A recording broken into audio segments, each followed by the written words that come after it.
कैसे डूबा राम सेतु का हमेशा तैरने वाला पत्थर और क्यों सरकार ने राम सेतु के अस्तित्व से कर दिया इनकार? क्या सच में राम सेतु फिर जिंदा होगा और बनेगा नया इतिहास? आज के इस वीडियो में हम राम सेतु के रहस्य से पर्दा उठाने वाले। दोस्तों कमेंट बॉक्स में जय श्री राम अवश्य लिखना।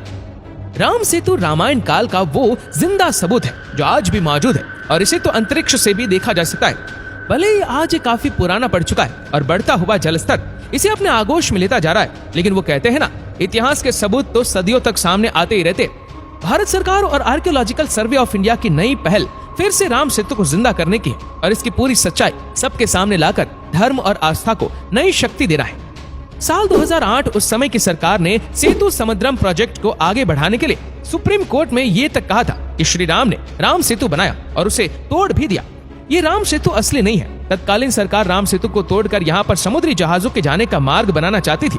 एक ऐसा देश जिसकी 80% आबादी हिंदू है, उसी के सबसे प्रिय श्री राम द्वारा बनाया राम सेतु तोड़ने की कोशिश करने वाली सरकार को लोगों ने किस तरह माफ कर दिया ये तो समझ नहीं आता। लेकिन समय भी बदलता है और हालात भी। 2020 में आर्कियोलॉजिकल सर्वे ऑफ इंडिया द्वारा 6 सर्कल्स का निर्माण किया गया, जिसमें राम सेतु के आसपास अंडर वाटर प्राचीन चीजों की खोज की जाएगी और इसकी बनावट का निरीक्षण किया जाएगा और हम आशा करते हैं इसका पुनर्निर्माण हो। अगर बात करें अब तक की, तो नासा द्वारा इस बात का दावा किया जा चुका है कि राम सेतु मानव निर्मित है।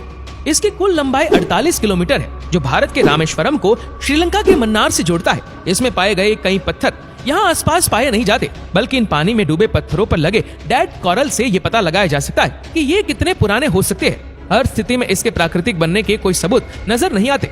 715वीं शताब्दी की कई ऐतिहासिक किताबों में इस बात का जिक्र है कि तब यहाँ के लोग चलकर इसके ऊपर से श्रीलंका तक जाते थे। इसका महत्व सिर्फ हिंदू धर्म में ही नहीं, बल्कि ईसाई धर्म और इस्लाम में भी बताया गया है। हमेशा की तरह उन्नत तकनीक को अपना बताने के लिए इस्लाम इसे आदम द्वारा बनाया गया है ऐसा बताते हैं, जबकि ईसाई उसी के इंग्लिश वर्जन एडम द्वारा बनाया है ऐसा बताते हैं। लेकिन कोई ये नहीं बता पाता, जो सेब की पहचान नहीं कर पाए वो पानी में तैरने वाले पत्थर की पहचान कैसे कर पाए होंगे। जियोलॉजिकल सर्वे ऑफ इंडिया द्वारा सैंपल्स की रेडियो कार्बन डेटिंग द्वारा पता लगा रामेश्वरम लाखों साल पुराना है, जबकि राम सेतु के ऊपरी पत्थर 18,000 साल पहले पानी से ऊपर आए थे।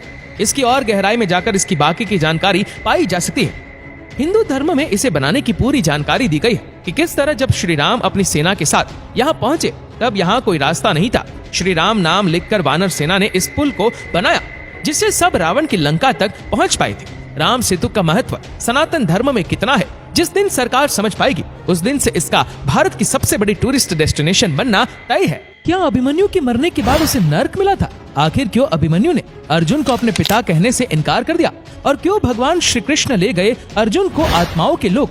आइए आज इन्हीं सभी सवालों के जवाब जानने की कोशिश करते। दोस्तों कमेंट में जय श्री कृष्ण लिखना न भूलें। जब अर्जुन के पुत्र अभिमन्यु की युद्ध में मृत्यु हो जाती है, अब अर्जुन बहुत दुखी होता है और रोने लगता है। अर्जुन श्री कृष्ण से कहने लगा, मेरा पुत्र अभिमन्यु मारा गया है, मैं ये दुख बिल्कुल भी सहन नहीं कर सकता, मैं भी अपने आप को समाप्त कर लूंगा। फिर भगवान श्री कृष्ण उसे आत्माओं के लोक में लेकर गए, जहाँ अभिमन्यु आनंद से बैठा हुआ था। क्योंकि उसने क्षत्रियो उचित व्यवहार किया, इसलिए उसे उत्तम पद की प्राप्ति हुई।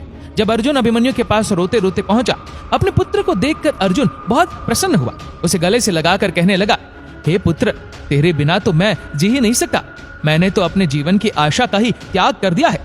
तब अभिमन्यु कहने लगा कि आप कौन है? अर्जुन बोला, मैं तेरा पिता हूँ, तू मेरा पुत्र है अभिमन्यु।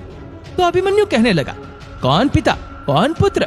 मेरे हजारों जन्म हुए, किसी जन्म में आप मेरे पिता बनते और किसी जन्म में मैं आपका पिता बनता हूँ। आत्मा का न कोई माता होता है न कोई पिता होता है। जब अर्जुन ने देखा कि मेरा पुत्र मुझे पहचान भी नहीं रहा, तो उसका सारा मोह खत्म हो गया। इसलिए गीता के इस उपदेश को ठीक से समझ लो कि यहाँ